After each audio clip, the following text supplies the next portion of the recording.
Yo, what's up, Gear Nerd? Just your buddy Dustin from Blue Collar Gear Review. My good buddy Ben Smith loaned me the Para EQ from Empress Pedals. This happens to be the deluxe version, so there's a few more bells and whistles than the, I guess, non-deluxe version, lack of better words. This is the Mark II, so it's the Mark II Deluxe from Empress Pedals. We're going to dive in and we're going to get some close-up shots of the actual knobs. Once you sort of understand kind of the each of the low, mids, and highs, like you do with any other EQ pedal, you understand how the pedal works kind of off the bat. I also want to give a very good shout out to my buddy Justin Longshore from the almighty Through the Eyes of the Dead band. If you guys are into metal and stuff, he really spent some time with me and explained to me kind of the features of how this works. He also has his own YouTube channel for pedals and stuff, which I'll link into the description below, just as a big shout out to my boy. Anyway, a couple things. We're going to get a close-up look of the pedal, and I'm going to take it downstairs to the larger studio where my larger amps are, and I'm going to put this in the effects loop of a 5152. I'm actually going to just replace a pedal on my board and just sit it on the board and integrate it with some of my other pedals that I'm using. I will not have any boosts. I will not have anything extra as far as that stuff goes turned on, with the exception of a noise gate, because the 5150s can be a bit noisy. So what we'll do, we're going to close up look at the pedal, and then I'm going to grab the manual, and I'm just going to use some of the recommended settings that are in the manual to kind of dial in some sound samples. It's a very, very powerful pedal. You can shape your tone to the nth degree with this thing.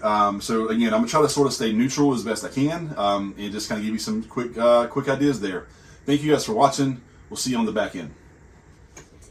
All right, guys, real quick, and I'm going to try my very best to stay out of the way of the frame here and just kind of show you guys some of the knobs and features of the pedal itself. We're going to start sort of on the low side. Once you sort of understand the first row of knobs and how they work and what they do, that applies to your mids and highs.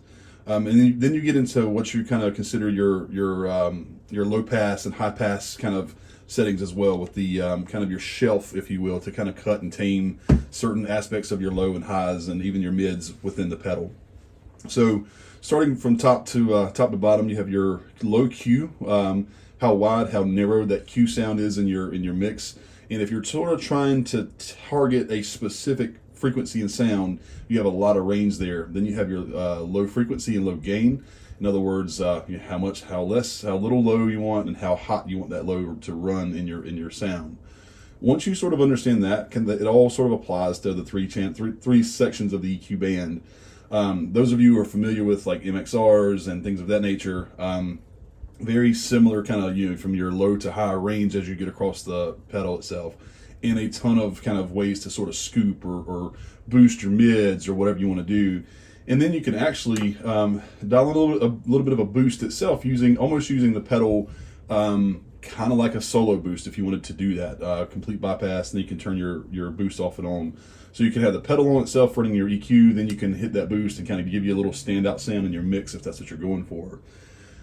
I am probably breezing through this kind of quickly, and I know that there's so much you can do, but if you're using this to sort of tame or enhance your sound, depending on what you're going for, a lot of times if you're kind of like me and using high gain amps, the overdrives will take out some of your mids, and this is a good way to take out some of your lows and some of your mids. This is a good way to dial some of that stuff back in if you're using this with a high gain amplifier, or if you're trying to make a clean amplifier to sound a little bit more sparkly. That being said, let's go take a listen, and we'll give you some sound samples.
All right, gear nerds. Again, I try to keep this stuff short and simple and to the point as best we can so that you don't get bored watching these videos, but also try to be helpful at the same time. Out of the box, I picked 3 just sample tones that the manual suggested. The first 2 sounded pretty cool. The third one introduced this weird squealing noise if you pick that up in the audio, which it sort of pissed me off. But the pedal itself has a boatload of capability, tons and tons of tone shaping options. In this demo, I've just run it into the effects loop of the amp. I am not using any other boosts or any other effects. I am using a noise gate because these amps are notoriously noisy, which you guys probably know that. And the pickup in this guitar is a 500T, so it's a pretty hot pickup. Anyway, out of the box, I picked 3 settings I noted in the prior segment of the video. I used the sitting in the mix. I used the distortion tamer. And then that last weird noisy thing was doom bass. So the capabilities with this pedal, as far as an EQ in the loop, are almost endless. You know, if you can afford a $350 EQ pedal for your signal, and it's something you're interested in, I think you'd be happy with it for sure. It's a 9-volt powered pedal, so it doesn't require an 18-volt setup like some of the other ones do.